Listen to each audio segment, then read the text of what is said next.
"12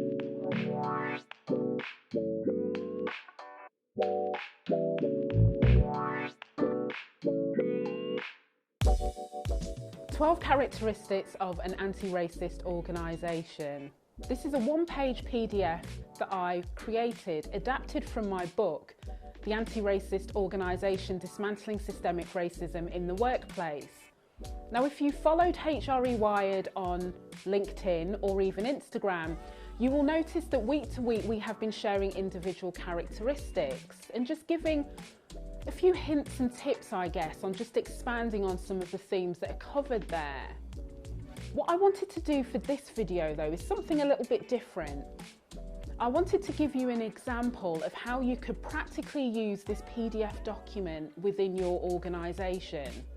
So hopefully, if I've done my job well, this will enable you to sense check where there is alignment, but also understand where there's misalignment.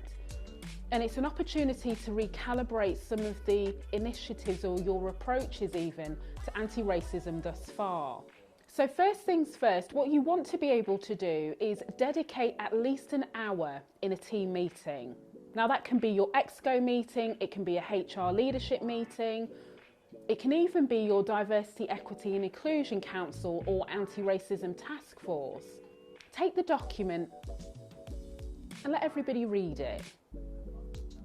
And in their own time, ask them to rate each characteristic on a scale of 1 to 10, with 10 being, we are absolutely there as an organisation, I believe that we absolutely do this, and 1 being, we absolutely do not do this. Now, if you're letting everybody do this in their own time, it means when you come together for this 1 hour session, everybody's already had a chance to just think things through so they're not put on the spot.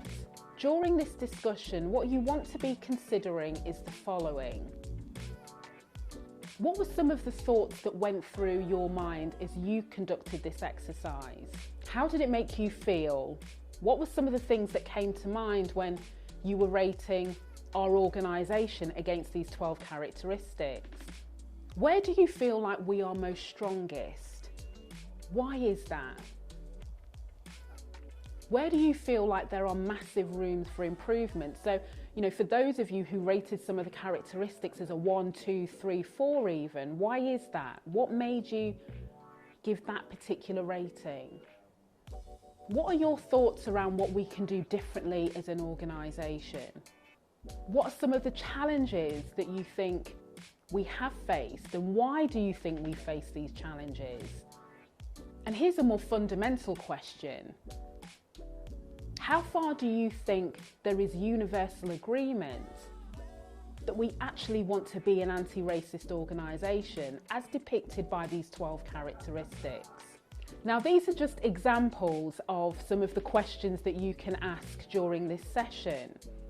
And as you open up the conversation, you will see or you will hear the differences of opinions, the differences of perspectives. And this is how you check alignment. One of the biggest challenges, if you like, that organisations face when they're trying to incorporate anti-racism into their DEI initiatives is they assume that everyone is at the same starting place. They assume that everybody cares. They assume that everybody wants the organisation to be anti-racist. They assume that everyone has the knowledge, the contextual knowledge about systemic racism. They assume there is already the capacity to take on the additional work to do this. They assume that their black colleagues are happy to do the education. They assume that one person, the HR director, the Chief Diversity and Inclusion Officer, is all it takes to move the needle from point A to B. They also assume that this is an issue that pretty much should be sorted in the next year, 2 years at best. That it doesn't need consistent efforts and consistent uncomfortable conversations to make sure that what you're doing is actually affecting real change. So there you go. a really practical way in which you can use the 12 characteristics of an anti-racist organisation. If you do give this a go, will you let me know how you get on?